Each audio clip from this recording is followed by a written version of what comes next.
Bueno, quisiera partir presentándome. Como ven ahí, yo soy Rocío Aravena, trabajo en el Servicio de Salud Metropolitano Sur, en el departamento técnico del servicio, y tengo el cargo de ser asesora técnica junto con un equipo de salud mental, y eso es súper importante porque eso yo creo que va a marcar mucho la diferencia de lo que hoy día les vamos a contar. Quisiera también partir diciendo que lamento mucho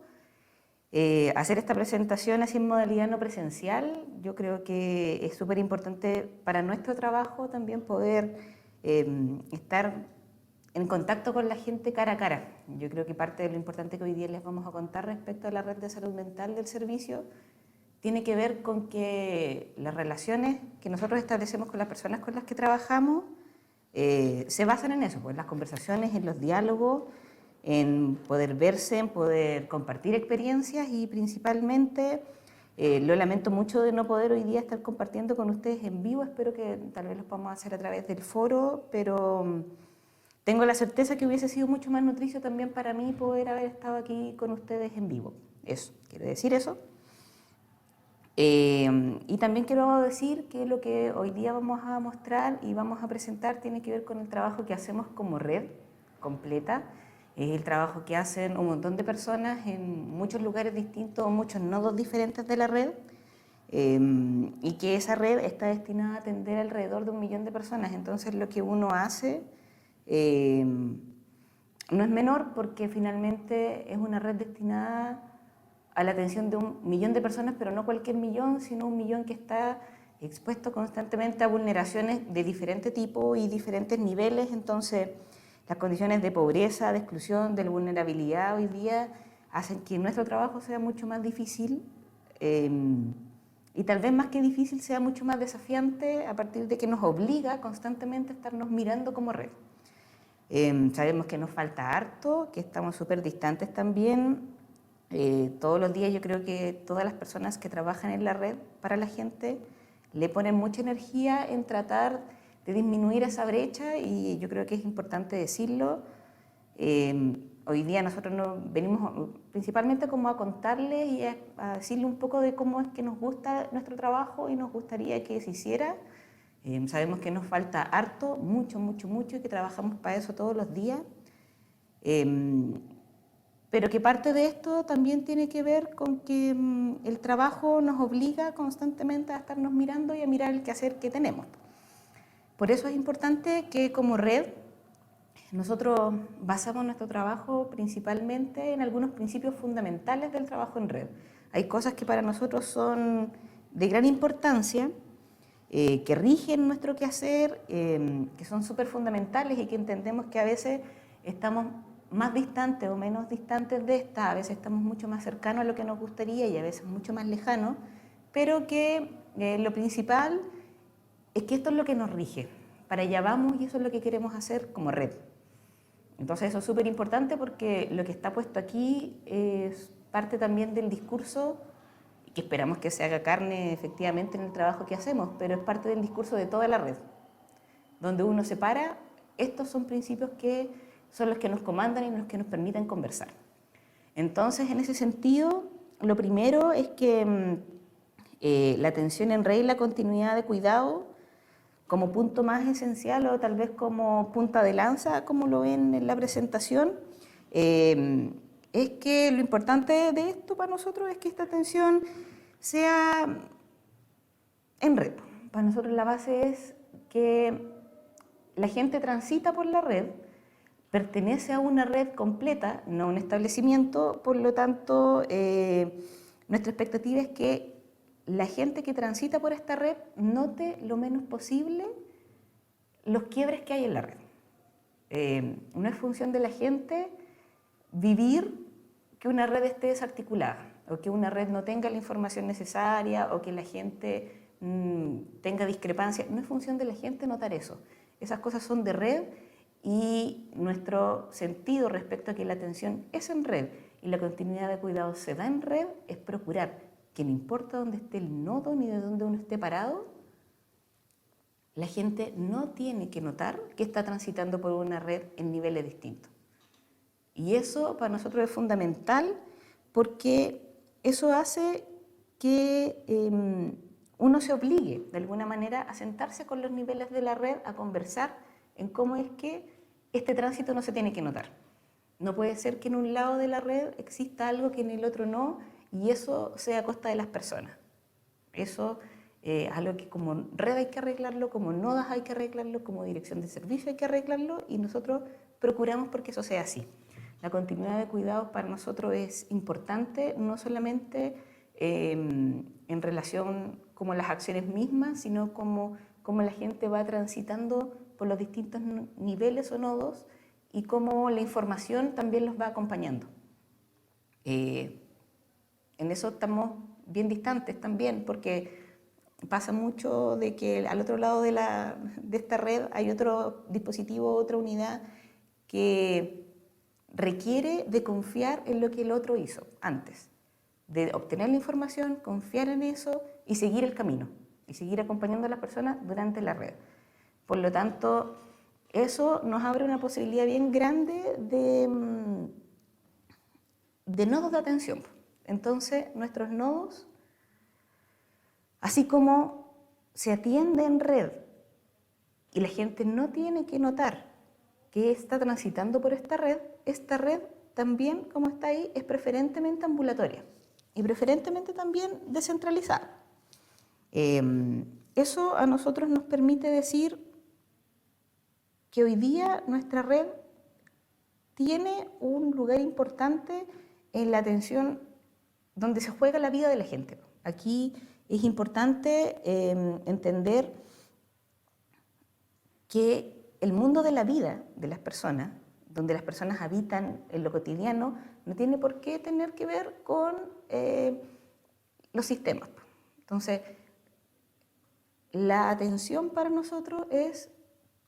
preferentemente ambulatoria y preferentemente descentralizada, porque eso nos permite acercarnos a donde está la vida de la gente.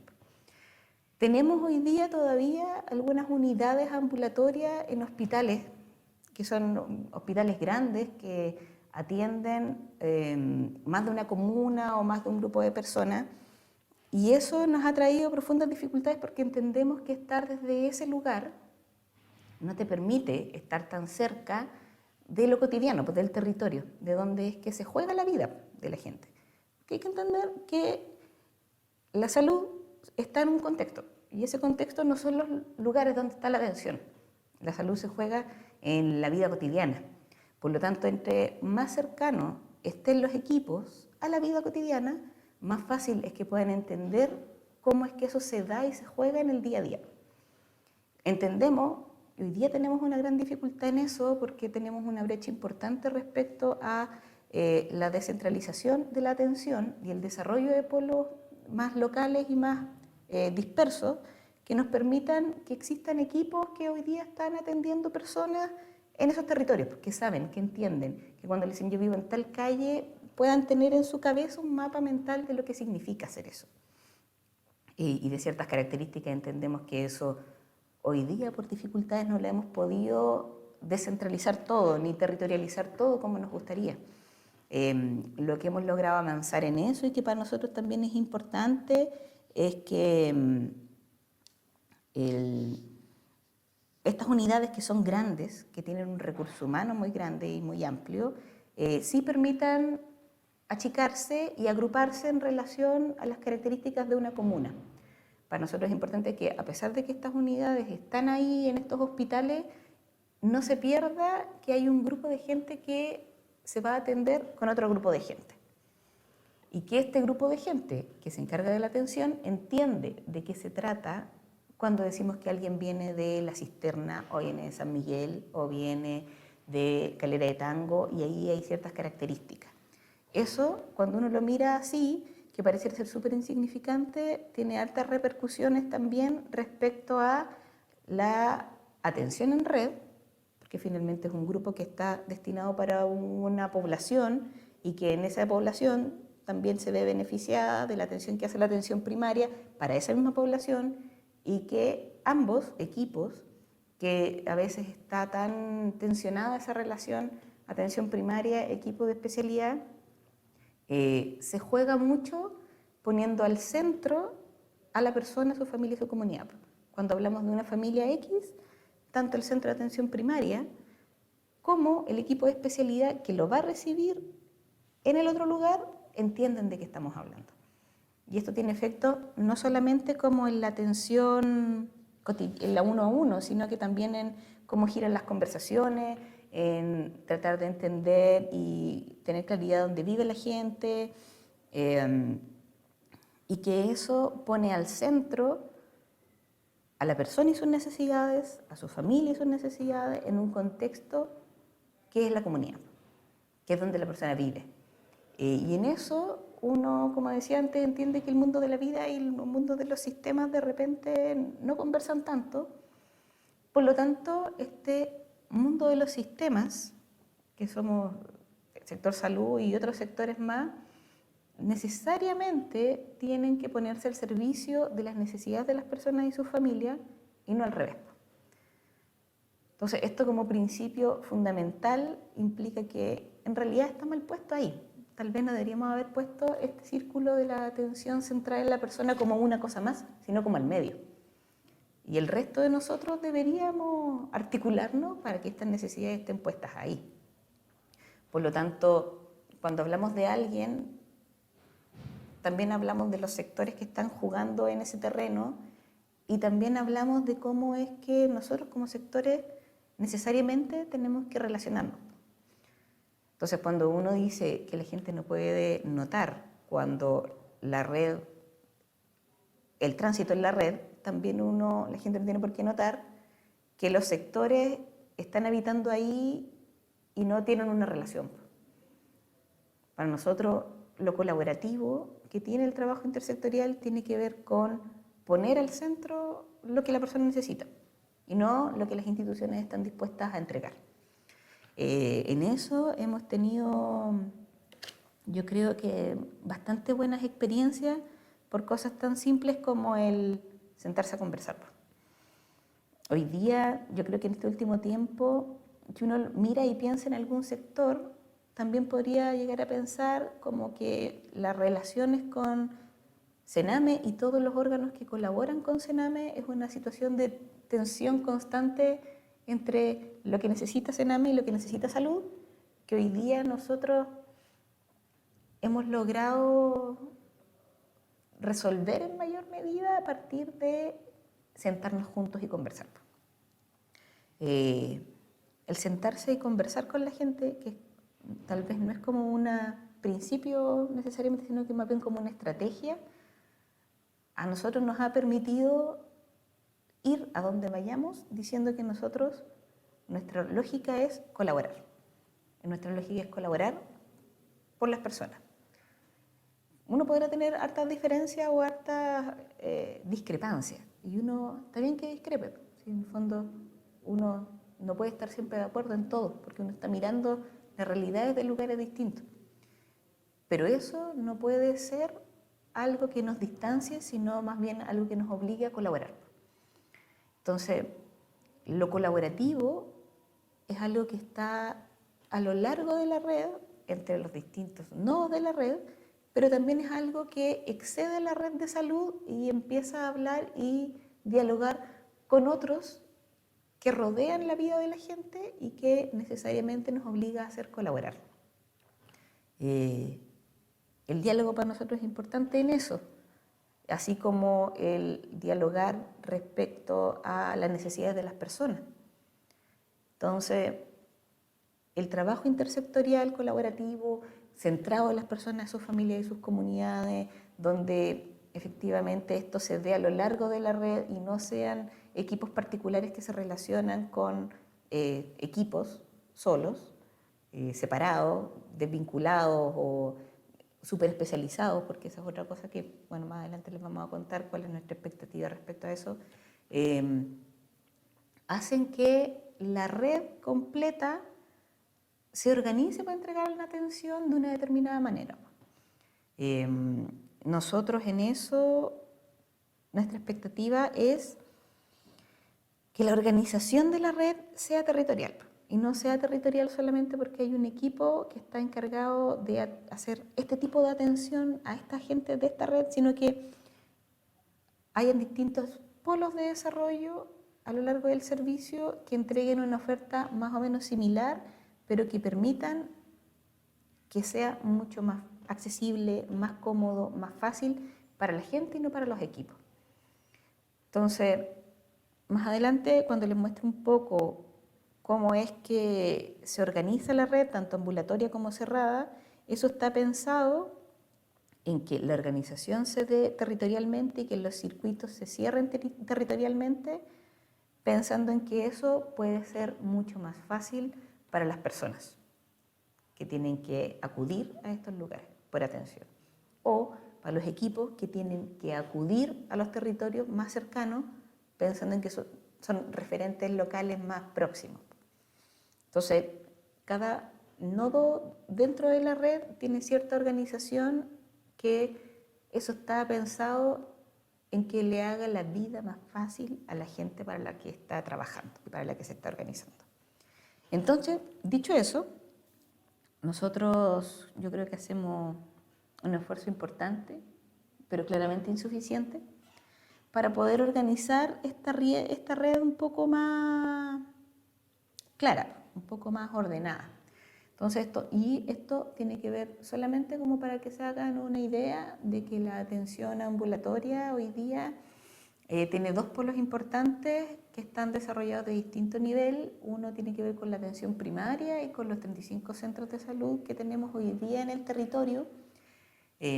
más que una característica también súper importante de los aspectos más rurales de la red sur, 10 postas rurales que están ubicadas principalmente en Huin, Paine y una en Calera de Tango. Entonces eso también nos habla de que hay un desarrollo o una característica propia de la gente que está al sur del Maipo que necesariamente nos obliga a hacer que nuestra atención sea distinta. No es lo mismo para nosotros, y así lo vemos, el trabajo que puede hacer la atención primaria en una comuna súper central y súper accesible como es San Miguel, de lo que efectivamente puede hacer en Paine y en todos los sectores rurales donde cuesta mucho para la gente poder acceder a la atención. Entonces, que los equipos se acerquen a esos territorios y que entiendan cuál es la implicancia de hacerlo, para nosotros es fundamental. Entonces, la discusión no está hoy día puesta ni en la atención ambulatoria ni en la cerrada, única y exclusivamente en cuál es el diagnóstico que anda trayendo la gente a lo largo de la red, sino que de dónde es que viene esta persona y cómo eso modifica o puede contribuir o dificultar la forma en cómo se hace salud en esos lugares. Bueno, como pueden ver también, dentro de la atención primaria tenemos todos estos polos de desarrollo que están a lo largo de la red, y otro polo que tiene que ver con la especialidad o el nivel secundario, que son estas unidades de psiquiatría ambulatorias que están en los hospitales, que son todavía lo que nos queda y que no hemos podido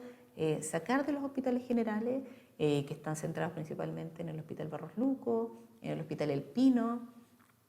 y en el Hospital Ezequiel González Cortés para la atención de niños de un determinado espacio o comuna en eso.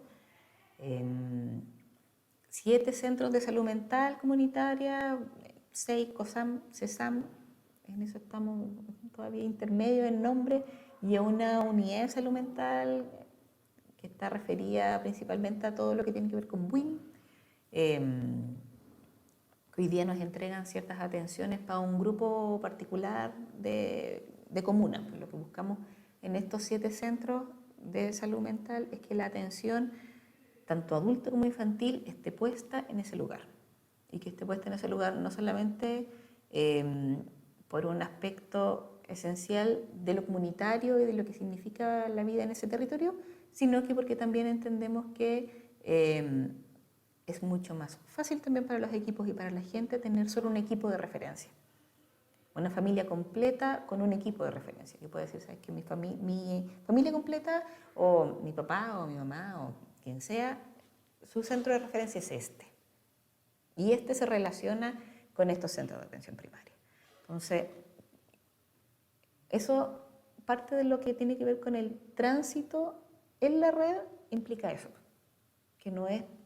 aquí un diagnóstico que va para acá y este diagnóstico va para acá aquí son personas y familias completas que tienen que cerrar su circuito ahí. Y en ese sentido, parte de lo que hoy día también tenemos como disponible para la red de lo ambulatorio tiene que ver con dos grandes polos respecto a lo que es adulto, uno más distante, más centrado como en la zona más norte del servicio, y otro en la zona más sur, que tiene que ver con tener 2 hospitales de día adultos cada uno, ubicado en el Hospital El Pino, otro ubicado en el Barros Luco, y que dentro de ellos, como cortas estadías también vinculadas a eso, y se cierran esos circuitos ahí. Por lo tanto, esos espacios de conversación o esas necesidades de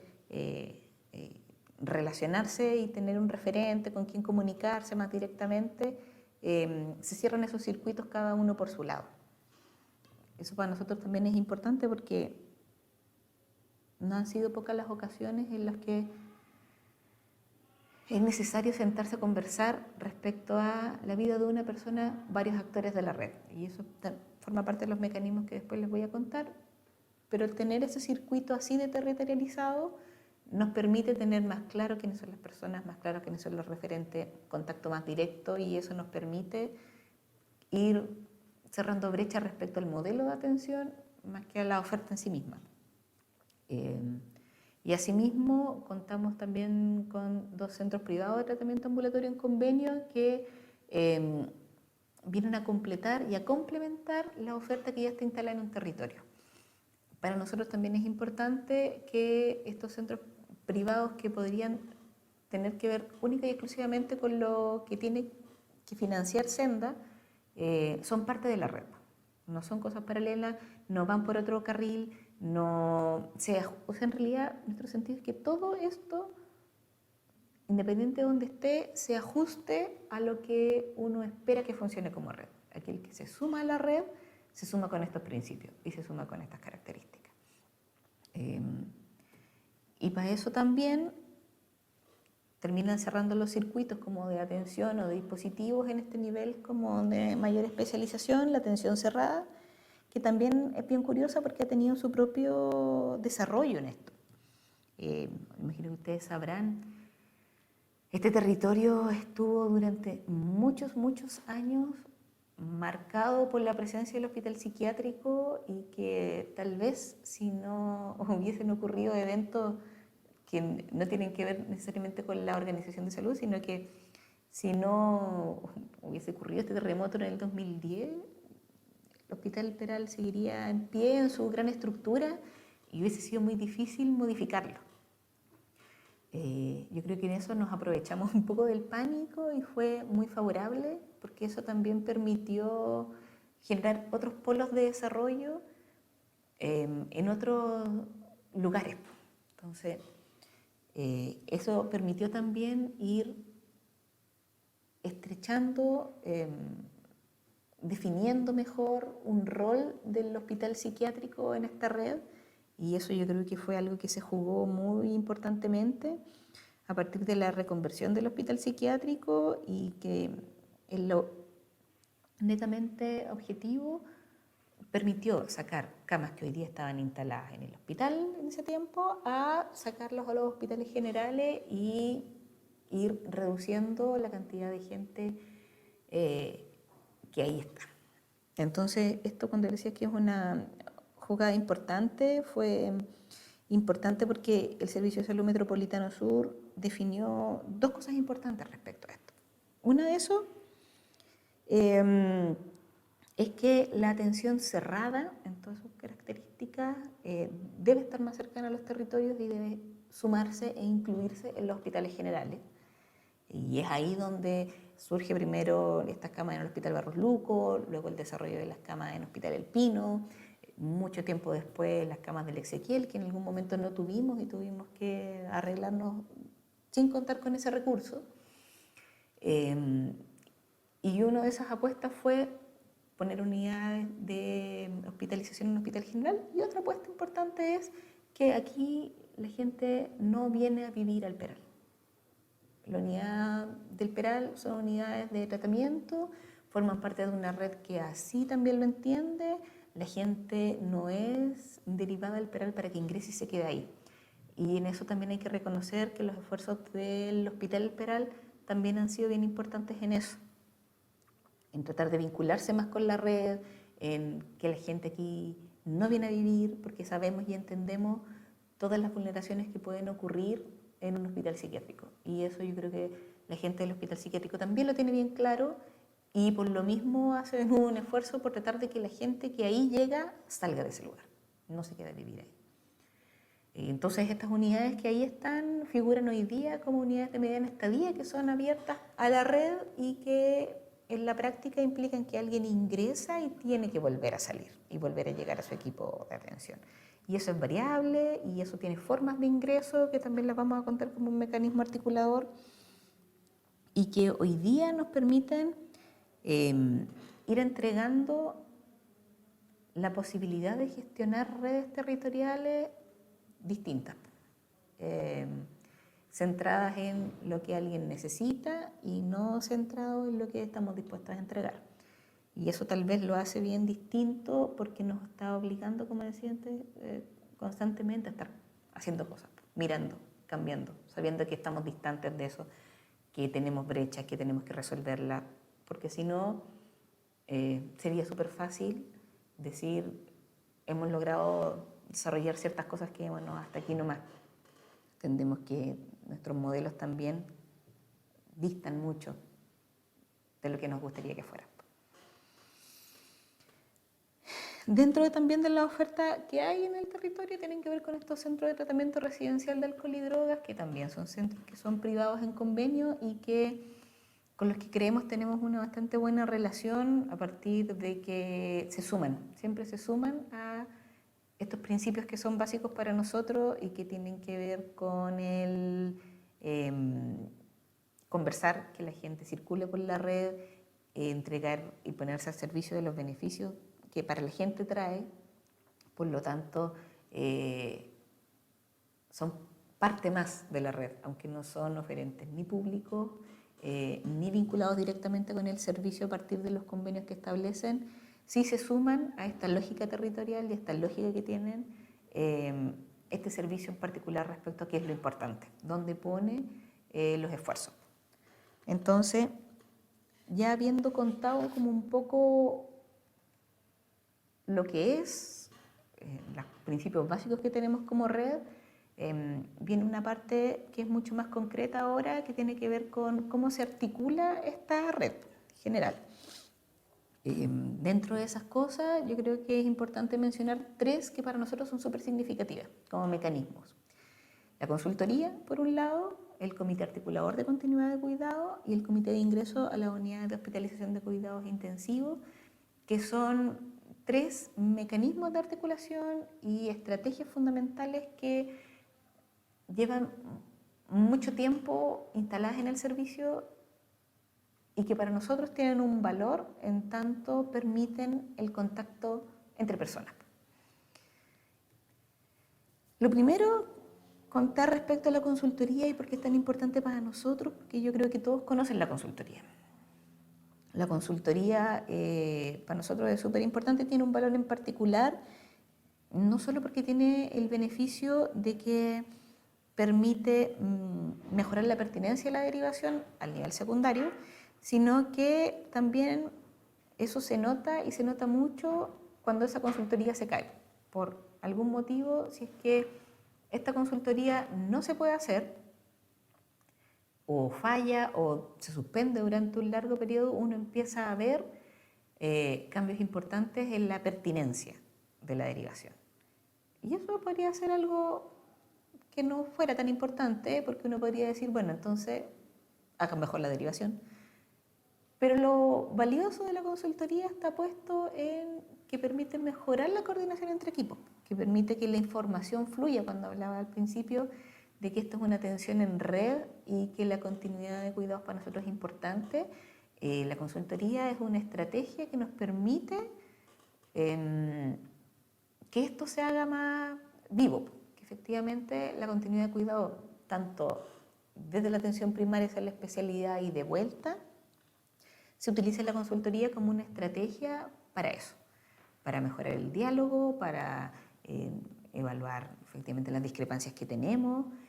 para detectar cuáles son las brechas que existen hoy día disponibles y están en la red y que debieran ser eliminadas, disminuidas, no sé. Pero que esto tiene que darse y tiene que darse en el marco de que es una estrategia que requiere cierta periodicidad, que requiere cierto compromiso, que requiere cierto contacto, que sea el mismo equipo, que esté la gente, que ojalá que mayor cantidad de gente pueda estar, no solamente porque permite mejorar la atención, sino que porque permite saber quién es la otra persona que está al otro lado. Entonces, para nosotros, la coordinación, el diálogo, el acuerdo son aspectos esenciales y que son pilares de la gestión. No solamente porque permiten tener un resultado final, que uno podría decir mejorar la pertinencia, es tener gente comunicándose con otra gente. Y el valor de eso está puesto en que la discrepancia se resuelve en esos espacios también. Entonces, para eso nosotros eso lo encontramos como un mecanismo articulador de la red que para nosotros es importante y que tiene un valor particular. Y así también, cuando hay algunas cosas que no se logran resolver en estos espacios, tiene que ver con que esto es otra cosa que para nosotros tiene mucha importancia y tiene que ver con algo que hoy día le pusimos un nombre, pero en la práctica era algo que veníamos haciendo hace harto rato ya. Y no es como que fuera algo que se nos ocurrió a partir del modelo de gestión, sino que es algo que vimos la necesidad de empezar a hacer antes que esto surgiera como una idea, y tiene que ver con que hay momentos en que no es tan fácil transitar por la red. Que uno de repente, al tratar de hacer una red más técnica, trata de definir perfiles. Vamos a partir por eso. Uno trata de definir perfiles y dice que hay cierto perfil para la gente. Entonces todos los nodos tienen un perfil y ese perfil hace que toda la gente tenga que calzar en ese perfil. Resulta que hay gente que no calza en ese perfil y eso hace que mucha gente quede fuera. El Comité Articulador de Continuidad de Cuidados para nosotros nos permitió centrarnos en esa gente que queda fuera, por múltiples causas, o porque los equipos no tienen las condiciones para entregar las atenciones, o porque el usuario no quiere la oferta que existe y que también es súper válido y es muy importante que eso se ponga al medio. Entonces, este comité nos ha permitido sentarnos entre todos, o varios por lo menos, para centrarnos en las necesidades de la persona y no en las necesidades de los equipos. Hoy día para nosotros eso es muy valioso porque nos permitió salir de este rol de que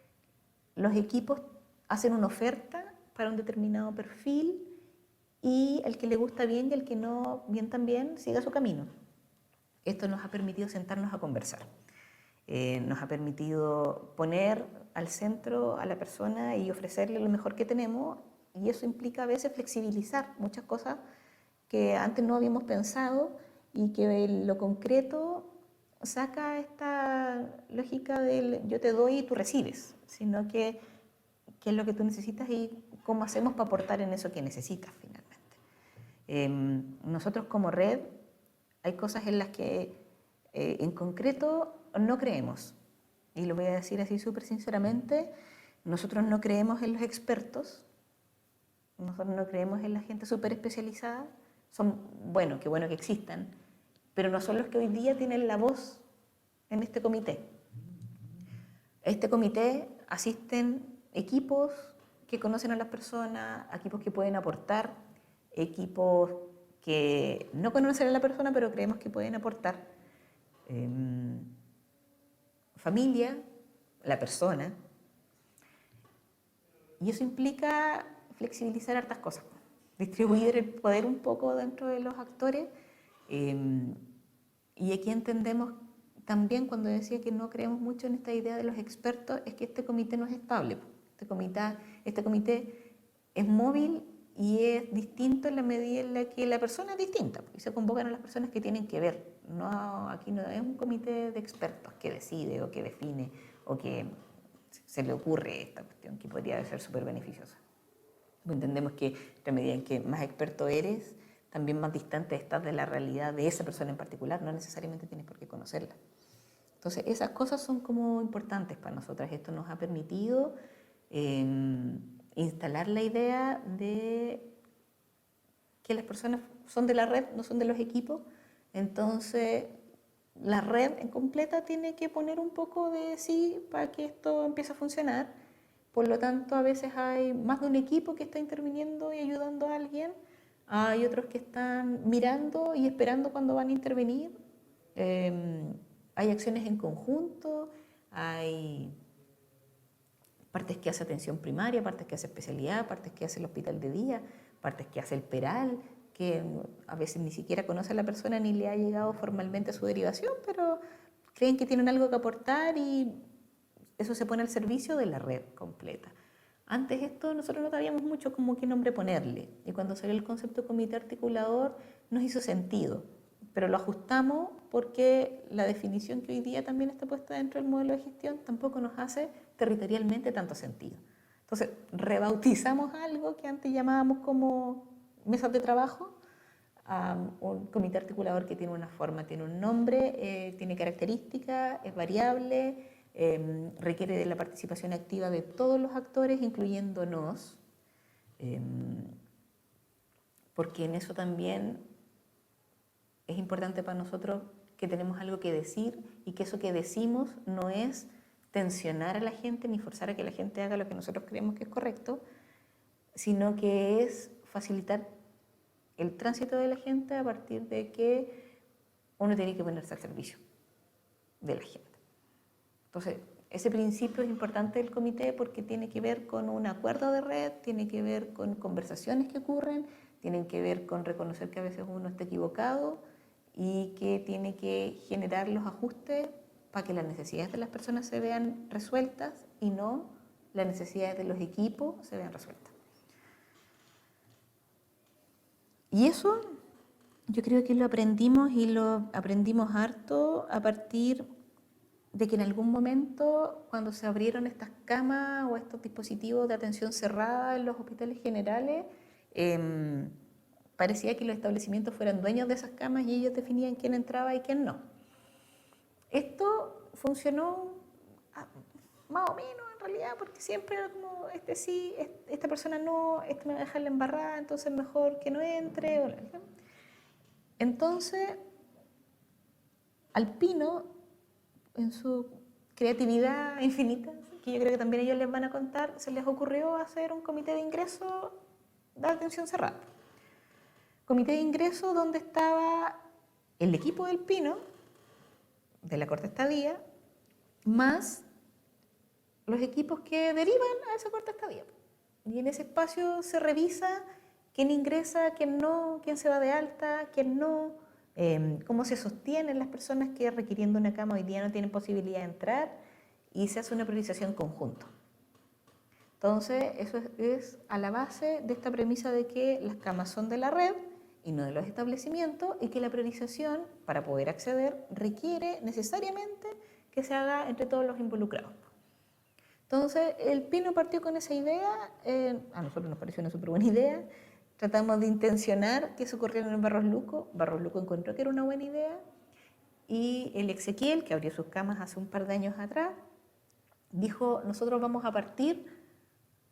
nuestros ingresos de esta manera, porque creemos que es la manera más eficiente. Y hoy día eso ha permitido hacer que esto mismo que hablábamos de la continuidad de los cuidados y los cuidados compartidos también empieza a ocurrir con las personas que ingresan a una cama y necesitan salir para la atención ambulatoria. Entonces, estos tres mecanismos para nosotros son importantes y son importantes en la medida en la que se basan en cosas que sí nos han resultado, porque después nos hemos dado cuenta que sí han funcionado y que sí tienen un sentido,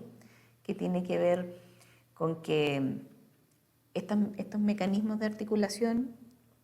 nos permiten conocernos, quiénes son las personas que están trabajando para las personas,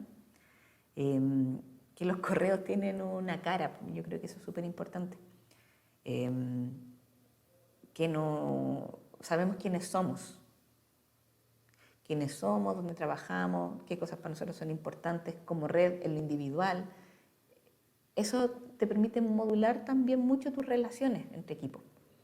Que esas cosas o las conversaciones que ahí ocurren están centradas principalmente en generar acuerdos que no tienen que ver con hacer lo que yo quiero o con lo que a mí me parece importante, sino que en hacer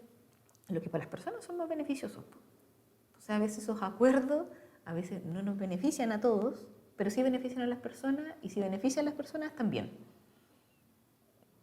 Eso nos ha costado harto. No ha sido fácil tampoco, pero nos ha permitido ir flexibilizando cosas, y que ese flexibilizar sea un acuerdo entre todos, que sea una necesidad de hacerlo, no porque yo quiero salir ganando, como en estas cosas que de repente pasan mucho, que uno quiere automantenerse y mantenerse bien, como equipo, como dispositivo, como institución. Tiene que ver con que es necesario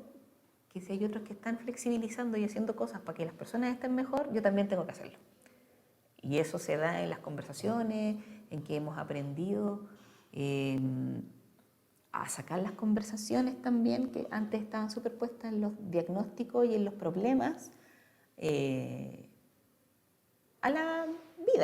vida de la gente, a que no toda la gente tiene el mismo estilo de vida ni las mismas formas de vida. Por lo tanto,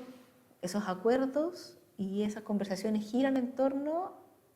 a la vida cotidiana de la gente y cómo eso genera un mejor impacto. No sirve mucho que yo haga acuerdos y haga cosas que van a funcionar para que las personas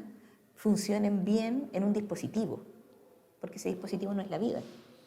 Entonces, no te sirve mucho decir que sí, esta persona funciona súper bien aquí en la cama en hospitalizado porque se ajusta súper bien a las normas, son como cosas súper cotidianas, tiene súper buenas habilidades sociales. Bueno, una cosa que no necesariamente es así si sale de ese lugar.